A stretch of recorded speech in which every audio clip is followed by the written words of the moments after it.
เว้าเรื่องเสียงเนื่องนั้นมีระเบียบแล้วแต่ยังบ่สามารถแก้ไขได้ขาดตัวโดยผาตุงตกเข้าสู่ฤดูแล้งแล้วอยู่ประเทศเฮาบ้านเฮาเมืองเฮาแม่นมีบุญศีลกินทานหลายแท้ๆตามฮีต12ของลาวเฮาซึ่งในเวลานี้ก็แม่นบุญกินเจียงนอเปเจ้าของพี่น้องเผ่ามงและบางแขวงก็เริ่มบุญกะเลอะปดปีของพี่น้องเผ่ากึมมุโดยรวมก็แม่นบุญปีใหม่หรือการเฉลิมฉลองผลสำเร็จการเก็บกู้ผลผลิตของประชาชนตามฤดูกาลและอีกบ่พอเท่าใดมือก็จะฮอดการเฉลิมฉลองส่งท้ายปีเก่า2025ต้อนรับปีใหม่2026และบุญอื่นๆตามฮีต12ของลาวอีกหลายบุญถ้าเว้าถึงการเฉลิมฉลองส่งท้ายปีเก่า2025ต้อนรับปีใหม่สากล2026มาฮอดมื้อนี้เวลานี้คนทั้งหลายก็มีแผนการไว้แล้ววางแผนการเกี่ยมบอนนับถอยหลังหรือหลายคนเพิ่นมักฮ้องว่าเข้าดาวหรืออีสังนี่ล่ะขออภัยเด้อหากเว้าผิด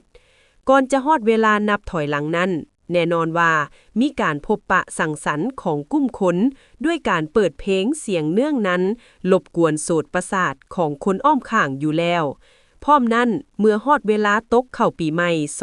2026นอกจากเสียงเพลงเสียงโฮแซลแล้วเสียงดังกึกก้องจากหมากกะโพกจากเสียงแตกของบั้งไฟจีดจาดก็จะดังขึ้นไปพร้อมๆกันนั่นแหละที่มันเป็นการรบกวนผู้คนผู้กำลังพักผ่อน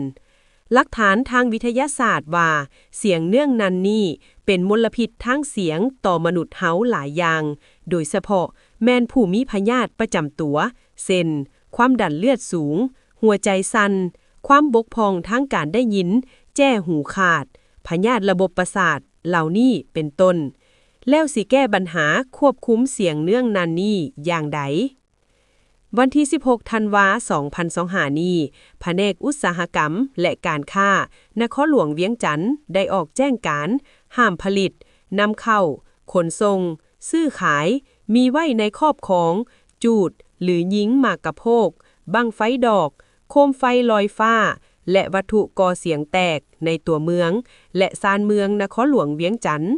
โดยเฉพาะในงานเฉลิมฉลองและเบิกบานมวลซืนต้อนรับปีใหม่สากลปีใหม่ลาวปีใหม่ชนเผ่าต่างๆปีใหม่จีนปีใหม่เวียดนามเปิดบริษัทห้างห้านถ้าพบเห็นผู้ใด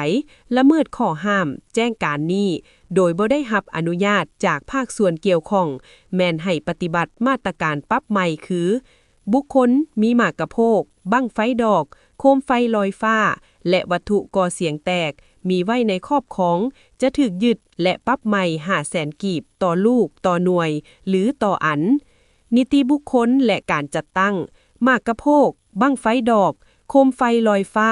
และวัตถุก่อเสียงแตกมีไว้ในครอบครองจะถูกยึดและปรับใหม่1 ล้านกีบต่อลูกต่อหน่วยหรือต่ออันนี่ก็เพื่อเป็นการป้องกันปัญหาที่อาจส่งผลกระทบเสียหายต่อชีวิตสุขภาพทรัพย์สินของผู้คนในสังคมทั้งเป็นการรักษาได้ความสงบความเป็นระเบียบเรียบร้อยในนครหลวงเวียงจันทน์หากเว้าถึงเสียงเนื่องนั้นนี่เพิ่นก็มีข้อตกลงว่าด้วยการควบคุมเสียงเนื่องนั้นอยู่ในนครหลวงเวียงจันทน์แล้วแม้นมีมาแต่ปี